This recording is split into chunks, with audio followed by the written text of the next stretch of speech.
I would describe the character of the women in the suffrage movement as relentless and courageous. These women were not playing.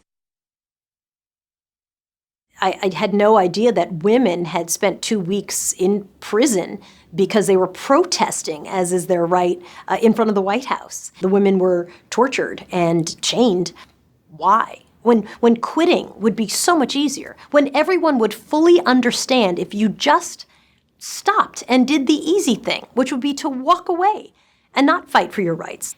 And they didn't give up. They just didn't quit. I'm inspired by all of them, but Inez Milholland died at age 30 on the public stage. She collapsed during a speech she was giving in Los Angeles. She accomplished so much, and she pushed the movement forward, and she was the icon of the movement. She was on the white horse, holding a flag that that said, "Forward to the light," and I think that she's just who you think of when you think about a suffragist. If I could travel back in time and talk with any suffragist, I would pick Susan B. Anthony. She was certain that women would get their rights, but she was also very fearful that people, especially young women, would quickly forget what it took to get the right to vote. She voted in the presidential election in the 1800s.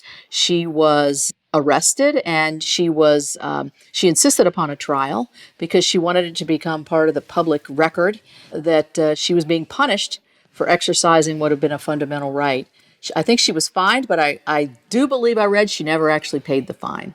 I would love to tell her that after elections today, men and women make this sort of pilgrimage to her grave, and they put their "I voted" stickers on her headstone.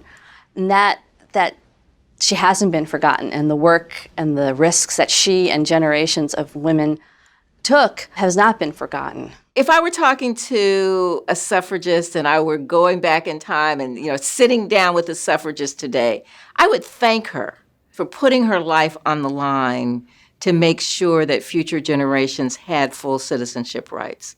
I would tell her that we are really trying to carry that torch, that we are not going to sit down, that we are going to take the spirit that they created for us and push it forward, and we are persisting.